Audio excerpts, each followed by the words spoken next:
Hai semuanya, kita sampai pada bab keempat dalam materi sifat koligatif dan konsentrasi larutan. Di bab keempat ini kita akan membahas mengenai satuan-satuan yang ada di dalam konsentrasi. Oleh saya Rahma Muyasarohnor. Dan halaman saya bisa dicek di unacademy.com/user/rahma.muyas. Yang pertama kita bahas adalah mengenai ppm dan gram. Jadi ada istilah 1 ppm yang berarti dia kalau dalam bahasa Inggris dia berarti one per part million. Berarti zat terlarut berada dalam konsentrasi 1 dibanding 1 juta bagian dari larutan. Jadi dia didefinisikan secara ada dua cara. Yang pertama adalah dia 1/1 juta gram larutan atau 1 gram zat terlarut dari 1 juta gram larutan. Dalam ppm itu memang yang kita katakan itu per part million ya di contoh A dan B. Tapi di contoh A dan B ini disebutkan gram. Karena ketika kita membutuhkan perhitungan untuk ppm, memang yang digunakan secara eksklusif itu adalah gram. Langsung saja kita ke contoh pertama untuk ppm dan gram.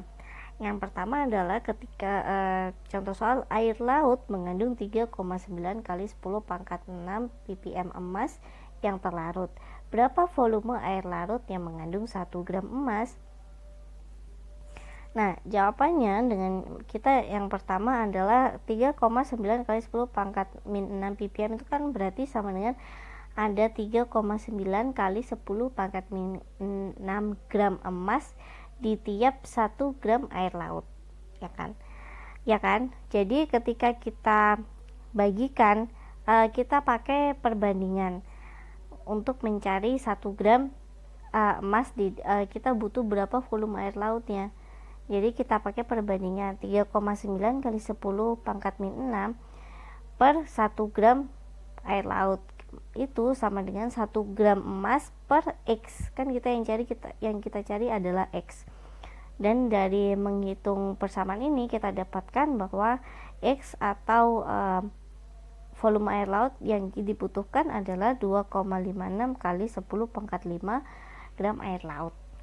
Jadi kita memakai perbandingan untuk mencari ppm ke gram dari suatu larutan. Contoh kedua, berapa volume udara yang mengandung 1 gram SO2 polutan yang menyebabkan hujan asam jika konsentrasi SO2 adalah 2 ppm dan massa jenis udara adalah 0,00012 gram per cm kubik. Polusi di air dan udara itu sering diukur menggunakan ppm atau ppb, part per billion. 1 ppm berarti ada 1 gram polutan di dalam 1 juta gram udara. Ini massa jenis udara ini adalah di dalam temperatur dan tekanan normal. Kita menjawabnya dengan kita bandingkan dulu 2 ppm itu kan sama dengan 2 gram SO2 tiap 1 juta gram udara. Jadi 1 gram SO2 ditemukan dalam 500.000 gram udara. Kita bagi aja manual kayak gitu caranya. Kemudian kita mencari berapa volume udaranya dengan perbandingan antara massa jenis udara yaitu 0,00012 gram ini per 1 cm kubik sama dengan 500.000 gram per X. Nah, kita dapatkan X-nya adalah 4,17 kali 10 pangkat 9 kubik. Jadi dibutuhkan udara sebanyak 4,17 kali 10 pangkat 9 ini untuk mengandung 1 gram SO2. Ya, 1 gram SO2 di mana? Oke. Mengerti kan? Jadi karena kita mencari berapa 1 gram SO2, jadi kita butuh udara sebanyak ini untuk mengandung 1 gram SO2. Ini adalah contoh ketiga. Sampel minyak yaitu dengan massa jenis 0,89 gram per mililiter terkontaminasi dioksin sebanyak 2 ppm.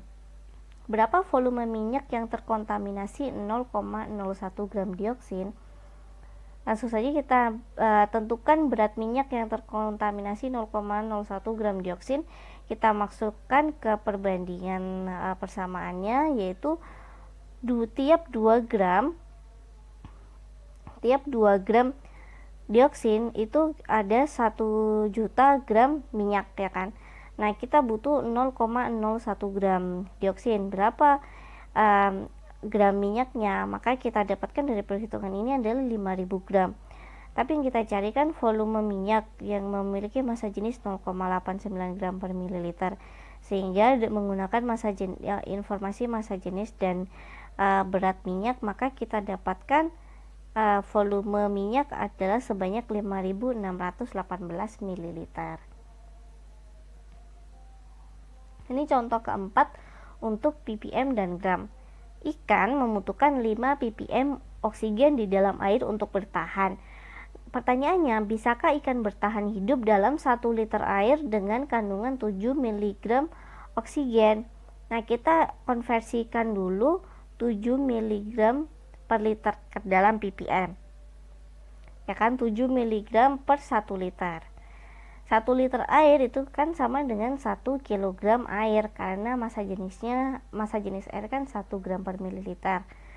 Nah, larutan dalam ppm ini sangat encer, sehingga zat terlarut dalam hal ini oksigen tidak mempengaruhi massa jenis air, karena sangat encer sekali kalau ppm. Dan kalian harus ingat contoh ini ya, karena mungkin saja nanti ditanyakan di mana soal dalam miligram per liter tapi yang ditanyakan ppm. Oke, jadi langsung aja kita coba untuk menyelesaikan soal ini. Kita langsung konversi miligram oksigen ke dalam ppm. 0,007 gram, bukan miligram ke gram bagi 1000 per 1000 gram air, ya kan. 1 liter air sama dengan 1000 gram, dan sama dengan X per 1000 gram. Maka kita dapatkan X nya adalah 7 ppm. Maka ikan bisa bertahan di dalam air tersebut. Oke, jadi kalian ngerti ya gimana cara pola pikirnya. Jadi memang kalau ppm dan gram seperti ini untuk penyelesaiannya. Kemudian kita akan membahas mengenai contoh kelima. Nantinya setelah itu kita akan membahas mengenai ppm dan mol. Contoh kelima ini, tunjukkan bagaimana massa 0,145 gram KMNO4 di dalam 500 ml air bereaksi dengan 100 ppm Mn. Nah, dengan faktor gravimetri, kita tentukan dulu gram Mn di dalam 0,145 gram KMNO4. Yaitu kita caranya dengan mengkalikan 0,145 gram dengan ARMN per MR KMNO4, dan kita dapatkan gram dari gram dari Mn adalah sebanyak 0,0504076 gram. Kemudian kita hitung ppm simangannya, yaitu kita bulatkan ya menjadi 0,05 gram per 500 gram. 500 gram air kan massa jenisnya air 1 gram per mililiter, jadi kita dapatkan gram per gram sama dengan X per 1 juta. Oke, karena yang kita cari 100 ppm Cmn, maka kita dapatkan X ini sama dengan 100 ppm. Kita dapatkan bukti bahwa Mn itu dalam titrasinya dia bereaksi dengan 0,145 gram KMNO4 sudah cukup, karena kita dapatkan perhitungan ini sebagai buktinya. Bagaimana dengan ppm dan molaritas? 1 ppm itu kan sama dengan 1 gram zat terlarut di dalam 1 juta gram larutan. 1 ppm sama dengan 0,001 gram per 1000 gram larutan. 1 ppm sama dengan 1 mg zat terlarut per 1 kg larutan. Nah, untuk larutan sendiri 1 ppm sama dengan 1 mg zat terlarut per 1 liter larutan. Konsentrasi larutan di sini sangat rendah, maka asumsi massa jenis larutan itu selalu 1 gram per mililiter. Dengan itu, maka kita bisa gunakan untuk mencari molaritas, yaitu mol per liter. langsung saja ke contohnya. Yang pertama adalah konversi 78 ppm ion Ca2+ ke mol per liter ke molaritasnya. Maka langsung saja kita konversi 78 ppm kan sama dengan 78 mg Ca2+ per 1 liter, yaitu sama dengan 0,078 gram per liter. Maka kita bagi massa air ion kalsium untuk mendapatkan molaritasnya, sehingga 0,078 dibagi AR dari kalsium 40,8 gram per mol. Ini coret, maka kita dapatkan 0,0019 mol per liter. Kemudian contoh ketujuh ada larutan 2,89 ppm yang dibuat dari zat dengan massa molar 522 gram per mol. Berapa molaritas larutan tersebut?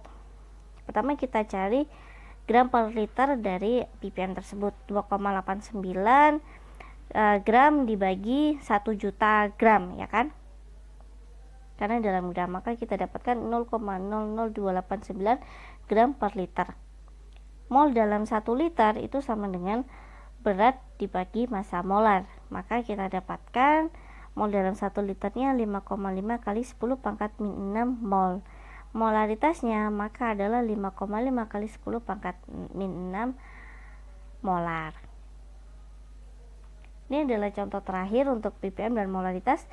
3100 ml sampel air sungai membutuhkan 9,3 mili 0,01005 molar Ag+ ke dalam titrasi. Hitung konsentrasi ppm ion klorida. Pertama kita hitung mol dari ion silver, yaitu 0,01005 dikali